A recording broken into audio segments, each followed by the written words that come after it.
Oh, me? hello. Yes, we will soon be able to see you too. Can you hear me? Yes, I can hear you. Brilliant. So we have Liu Ye from the University of Queensland, and she's giving us some updates on her project on greenhouse gas emissions, I believe. Sustainable nutrient management and its effect on carbon footprint. So another way of saying greenhouse gas emission. Yeah, can you see my share screen? Yes, we can see the presentation. Okay. So we are going to, but we don't see you though. More. Okay. Just remove pin from. Yeah, we can put it on speaker or.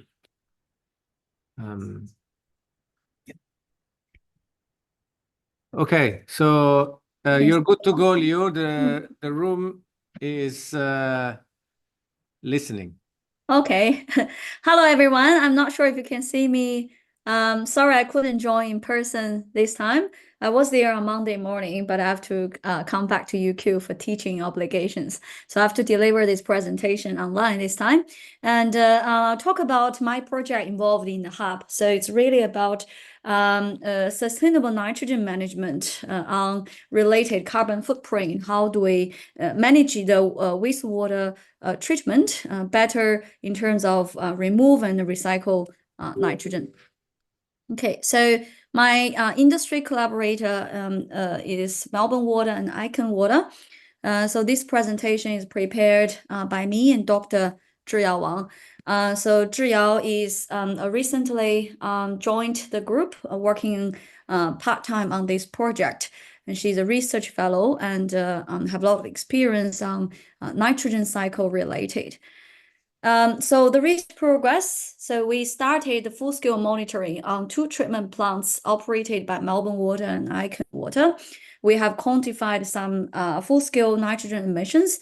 I will introduce some of the results later. And also in the meantime, we are looking particular 2 aspects. One is on a biological urine stabilization system, how we incorporate N2O emission on the urine conversion. In the meantime, we have started to look at another aspect, which is through a novel acidified microorganism to support the urine conversion to overcome the current inhibition proceed to the NOB culture. So for the full-scale side, one treatment plant we quantified is operated by Melbourne Water in the Western treatment plant. So this plant particularly tried to recover biogas in the end to remove the nitrogen.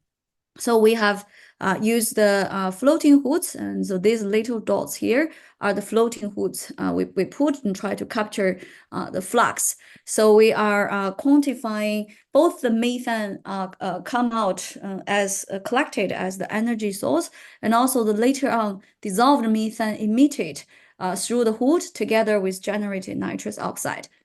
So from the results on the nitrous oxide, we have carried out monitoring, and we have found that a lot of spatial variations in different locations. Especially we found the later pass that has much more emissions than the previous pass. And then for methane emissions, again, very dynamic along with the year as well. And also majority of the methane is more stripped out because of the dissolved methane. So most of the methane is coming from the front, and N2O is coming from the later pass. So when we look at the average emissions, you can see that long-term emissions did show very different emission flux on different time. So overall, this N2O contribute to majority of the carbon footprint. And also we found that because of the previous COD used as energy support, so which result some insufficient carbon that used for denitrification and result to the later higher emissions of N2O. The other plant we studied is operated by Icon Water, which is located in Canberra. So we look at both the biological reactors through the similar flux sort of method. Also, this is the furnace which they used for incineration. For icon water particularly, that they try to recover phosphorus as they through the chemical precipitation at the beginning, and then through the incineration, that the ash of this of the solids actually contains a lot of phosphorus, and later on can be used as fertilizer. So yeah, so this is the results. We can see that the overall, again, from this total quantification, that this purple one is coming from the nitrous oxide from the biological part.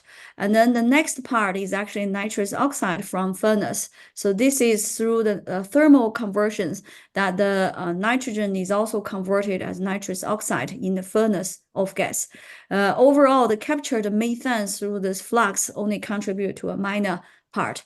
So through this, we also found later on the higher emissions of the N2O is also may partially contributed of the chemical dosing for precipitation, so that a lot of solids or soluble COD is also removed in the primary settler, which resulted incomplete carbon supply to the denitrification. Okay, so overall for the full-scale study still ongoing, we have more sort of work to be done to further explain how we can better optimize the process to achieve more carbon neutral or reduced emissions. Next is about N2 emissions from the biological urine stabilization. So this is when we talk to Sean that when they try to convert ammonia, high ammonium into ammonium nitrate. So a lot of this conversion currently is end up with nitrite accumulation, and also it's quite difficult to achieve ammonium nitrate. So one thing is ignored is about the N2O emissions from this conversion process. So a laboratory study is try to set up, understand how the N2 emissions is associated with this urine stabilization process. So we currently developed with two laboratory systems. One is on the using a biofilm based on the membrane aerated bioreactor. The other one is through suspended sludge. So we try to compare the nitrification performance N2 emissions as well as how stable that we can achieve this urine conversions under different designed stage. And then, as mentioned, it's very difficult to achieve ammonium nitrate because of the inhibition of NOB. Because NOB is very sensitive to pH and also with free ammonia and free nitrous acid inhibition. So currently research focus mainly focus how we can avoid NOB inhibition. So we try to promote actually a new or a novel acid tolerant NOB culture. With this NOB culture is very tolerant with low pH and also very tolerant with FNA conversions. So when the ammonia was converted under the low alkalinity, when pH drops, that this type of NOB will not be inhibited.